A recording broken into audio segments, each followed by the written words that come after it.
All right, so let me recap my last video, which is about putting an Apple TV in a Yukon, which did not work out well in my situation.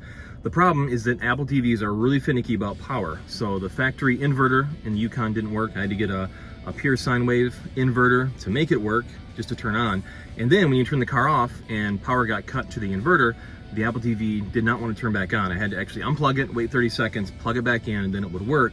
I did it like 2 times and I'm like, okay, enough of that. We got to come up with something else. I want to use my iTunes content, but I can't do it with an Apple TV. So what's the next best thing? And I thought, hey, why not a Roku? Because as you can see, there is the Apple TV app on the Roku, along with all your big ones, Netflix and YouTube and Disney Plus and Prime Video and yada yada, all that stuff. So good news is the Roku works like a champ.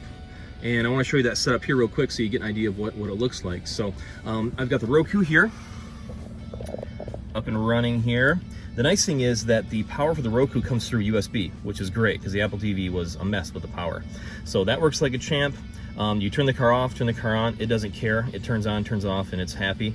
Roku, of course, will output with HDMI, which I can't plug into here. So I've got the composite RCA plugs on my 2016 Yukon.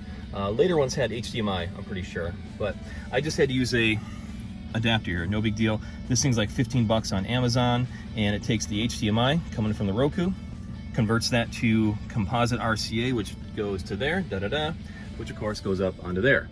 You're not getting like super duper HD, 4K, whatever, but these LCD screens, you know, aren't exactly, you know, 65-inch, whatever. So it works just fine.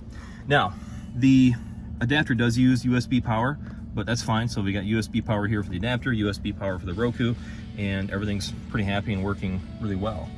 Now the Roku, price-wise, was like 29 bucks on Amazon. Like I said, this one was like 15. Do be careful. My son's pretty rambunctious. He definitely kicked these one time and broke them, like snapped a pin right off. So you kind of got to watch out for that. But other than that, this thing works really well. And we opted for using the Wi-Fi hotspot in the car. I only have so much, you know, tethering data with my phone. So, but the Wi-Fi hotspot I paid for a whole year was like 200 bucks, which ends up being like $17 a month. And that to me is pretty reasonable. And my son's happy. He loves it back here. He's got our, you know, our iTunes content, Netflix, YouTube, you know, the PBS Kids deal, Prime Video, Disney Plus, all this stuff to keep him busy, and he's pretty happy about that. And we've also got the headphones there, which work really well with the entertainment system. So if you have a GM product with this rear entertainment system, this whole setup is probably similar. And just so you know, Apple TV, not so great, but the Roku setup works really well.